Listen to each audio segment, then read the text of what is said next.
Hello everyone and welcome to our 2026 Hyperchrome World Tour. Take a ride in our awesome tour bus and go over the best hyper grinding methods that you need to know. It's time that we surge that hill and check out how I managed to get my very own Hyper Orange level 5 from the Exotic Museum.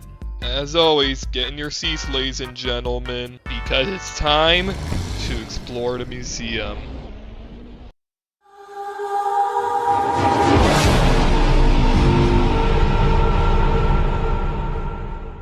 What stands behind me is the beloved museum, and lucky for you, I don't feel like wasting time, so let's get on in it.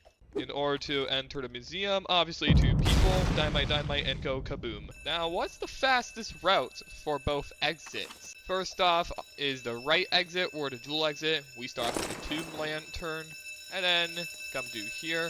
The cool thing is that we can also do the dual part, or puzzle, at the same time. And then grab this.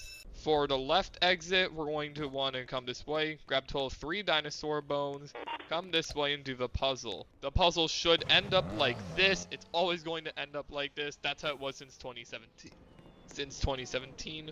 Then you grab the mask and then a mummy. When we're doing the left side of the upstairs of the museum, we always want to do this spot.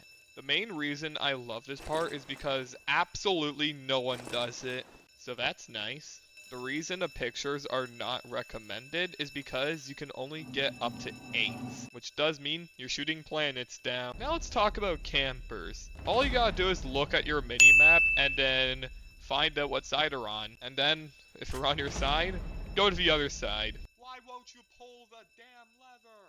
Thankfully, there are no campers, so we can just come over here and spawn our car. The best way to get back to Volcano Base is by going this way. Jumping off here, you can use a rock field to soften the fall, follow the train tracks, and then come over here and drop your money off. Though what if your friends die in a museum? And yes, I do know there's 7 of them in here still. So we drop the bag, then put a C4 here on a railing, then detonate the C4, grab the bag, and then we go upwards like this. Now the best route to use in a museum to rob it as fast as possible is come down here and grab a single painting as so. Sure, you could drop down here and grab the tube lantern, but it's going to require some skill to climb up like that. So I recommend ultimately start off at the painting, and once you've accumulated enough skill, you can go for tube lantern. We could also use the C4 method to instantly blow ourselves out of here, but there's camping cops here, so I'm not going to do that. There are 2 approaches we can use when coming into the museum hill. One is through this hill over here, and the other one is on this little back road. On this back road, we're just going to go something like this, and then we're on the roof. From the hillside perspective, we're going to come over here. You see this little bump over here. We're going to use some rocket fuel and come over here. If you actually have enough rocket fuel, you can get on the entire roof, just like this. We're also going to need a fast car, so that way we don't take too long to get there. Now sadly, this car is not the answer. The cars I'd recommend using are cars with a big engine and decent handling. Cars like the Fatalita, Javelin are great cars. Though if you're very terrified that your team might not have functioning brain cells, just grab a C4. Now this means our start is going to be closer to the museum, because we're at the gun store, not the prison. However, I would still stay away from high acceleration cars like the Roadster, Proto 8, and the Volt bike. Any car with a decent engine like the Bagnay M12, or just anything with engine, will be your best bet. Now I could argue we need to get back to Volcano Base. So in this situation, we're going to say I use the quick acceleration car. Though here's the thing. The museum is closed because I was late. Here's what gameplay is going to be like with the C4. We're going to jump down here. Just ignore anything that hurts you, but try to stay alive. Come over here. Get your C4 down. And we're done. We're out of here. We were in the museum for like 20 seconds and that was it. So that's how you speedrun rob the museum. And now it's time for me to show you the footage of me turning this into this. Also, I hope you guys like this album right here.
shit, I finally